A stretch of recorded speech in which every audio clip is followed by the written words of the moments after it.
Bago ang lahat, pa-subscribe muna at like and share ng YouTube channel natin. Salamat! Hello, hello, hello! Good evening, Canada! Good morning, Philippines! So, ito ngayon, pauwi na ako galing ng trabaho. 7 o'clock ng gabi na rito sa Canada. Pero maliwanag pa. Ako sa garahe ngayon, palabas na tayo garahe. So hindi ko ito ni live streaming kasi may nahalata ako sa live streaming, para mahina ang views natin pag live streaming. So gagawin natin ito, i-upload natin or short video.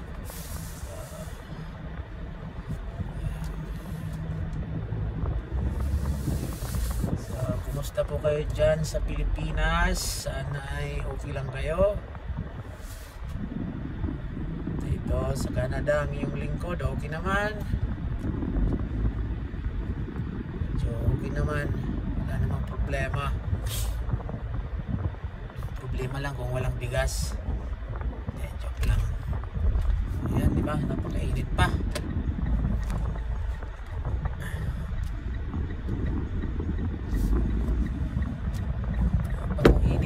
Panahon, pero alas 7 na ng gabi rito.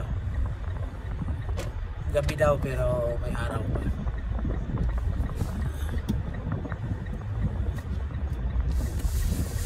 Baka mag-copyright tayo, may music. Naririnig kong music.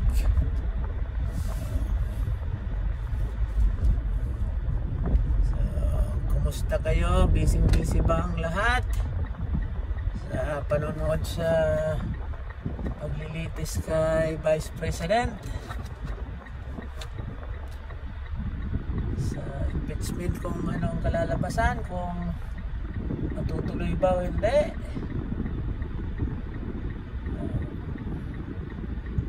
So tatawid tayo,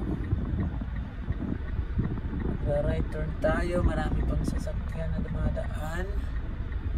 May nakabuntot sa akin sa likod din, sasakyan.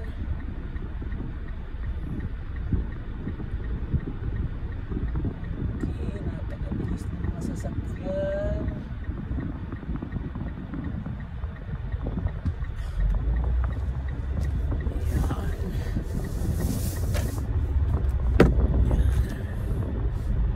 So yung nanonood kasi ako ng balita sa dito, may Filipino channel dito, yung TV namin.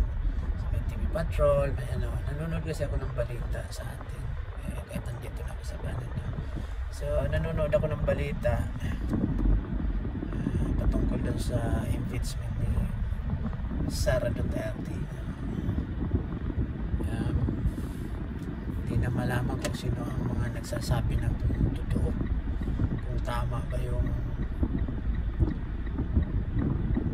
mga sinasabi ng congressman, o kaya tama ba yung sinasabi ng senador. Yan kasing exercise na yan, political exercise yan, dapat kung tutusin, wag na yan. Kung talagang may duda, isampa na sa korte yan, kung para may paliwanag ng Vice President kung ang pinagkikita nila yung confidential fund, dapat doon na sa korte, kasi ang purpose yung impeachments na yan parang lilitisin yan dyan sa Senado. Kung pagbubutuhan, kung matalo sa butuhan yung yung ayaw kay Duterte ang manalo sa butuhan dyan sa Senado, so ibig sabihin hindi na makakaano yan. Ang purpose lang nila, hindi na makakahawak si Sara Duterte ng kahit anong posisyon sa gobyerno, yung as a politician. Yun lang. Yun ang hindi na pwede. Pero dapat maraming dapat sa korte na yan Sa korte na sana, para Kung nagkasala, di makulong. Dyan sa impeachment na yan, walang nakukulong dyan. Ang ano lang dyan, hindi ka na pwedeng tumakbo as a politician. Yun lang. Yun ang problema, ang iba niya. Pero kung sa korte yan, at kung napatunayan na nagwaldas talaga ng pera, ayun, pwedeng makulong. Kaso political exercise yung impeachment na yan Kasi kinakatakutan ng iba, kasi sureball yan Sureball na kakandidato yan for 2028. Hindi ako nagsasabing sureball mananalo yan. Kaya lang, sureball tayong tatakbo yan sa 2028. So mabigat na mabigat na kalaban yan. Alam mo naman mga Duterte, ika nga may asim pa sa politika. Si tatay nakakulong na, nalo pa ng landslide pa yung kapanalo. So tinik kasi yan ng mga Duterte sa 2028. So yun ang inaano nila. So wala nang nagawa yung Pilipinas kundi puro away-away sa kapangyarihan, away-away, nag-aagawan sa kapangyarihan. Hindi nila iniisip yung kung ano ang kahinatnan pag na impeach yan si Sara Duterte, akala nila Pilipinas lang akala nilang karir lang ni Duterte ang maapektuhan. Lahat ng mga Pilipino apektado niyan. Kasi hindi na maniniwala ang mga businessman yan. Wala nang magandang sistema ang Pilipinas. Ay paano ba yan? Pero kung isampa sa court yan at napatunayan, ayun, maniniwala ba? Yung hirap So hopefully maayos yan. At saka kasi wala na, bagsak na talaga Kahit dito sa Canada, ang imahe ng Pilipinas, kung tatanungin mo ang imahe sa ibang mga lahi, wala na. Pag tinanong yung imahe ng Pilipinas, ang sistema, may iling-iling na sila So ibig sabihin, hindi sila natutuwa. Kaya tayong mga ordinaryong tao, na lang, dapat ang gawin natin ay wag na umasa doon sa mga politiko. Wag na umasa. Kumayod na.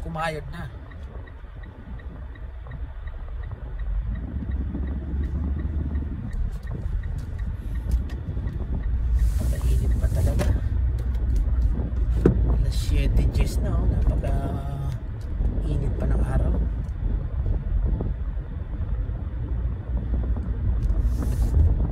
Kita naman nyo ang kintab ng noo. Wala muna pala tayong cooking tutorial video ngayon kasi wala medyo busy talaga ngayong lingkod. Ito nga supposed to be nga ngayon day off ko ngayon, supposed to be pang 6 na araw ko na to straight na duty. Kahapon 16 hours tayo, tapos ngayon gusto ko day off natin ngayon, pero trabaho tayo, kailangan kadagdag ng pang bayad sa mga bayarin. Alam mo naman dito sa Canada, napakataas ng cost of living dito. Wala rito hindi ka pwede rito either sa kapitbahay mo, hindi ka pwede rito magkape. Kaya mahirap ito. Oras dito ang kalaban mo, oras ang kalaban. Papatay-patay ka rito, mamamatay ka talaga. Patay-patay ka rito, wala, homeless abutin mo rito.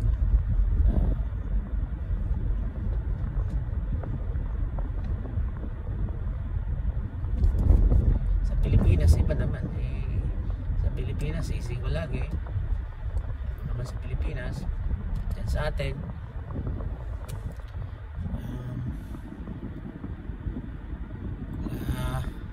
diskarte lang ng araw na yan kasi iba naman Ito sa ibang bansa, iba talaga. Lahat dito ay binabayaran, iba ay tirahan.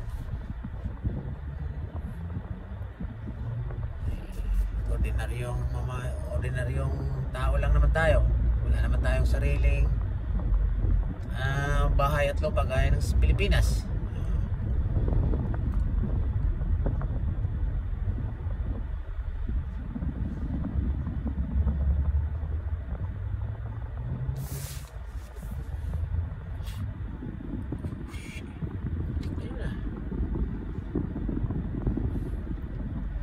Malapit na tayo sa bahay mga guys. Bukas hindi na talaga ako pwede maka-pick up ng trabaho. May day off talaga ako bukas kasi pag kumuha pa ako ng trabaho bukas pang 7 araw na na-straight na trabaho, hindi na pwede, bawal na yun eh. Over patig na eh. Patig policy na sa amin yan eh.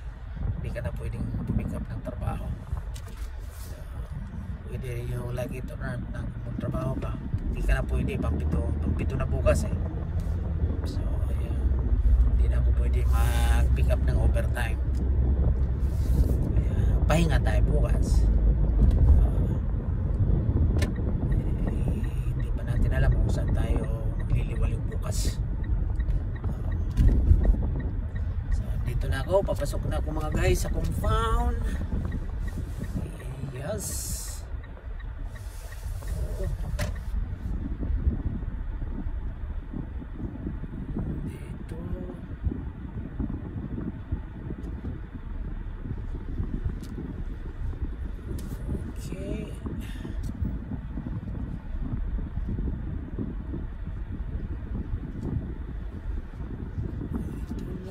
Ito na tayo.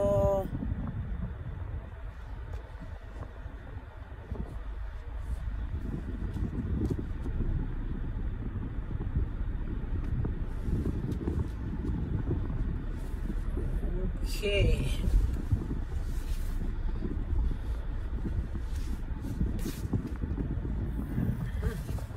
So, yan lang muna mga guys. Nandito na ako sa bahay. Salamat sa iyong panonood. Bye-bye. Ingat-ingat po kayo.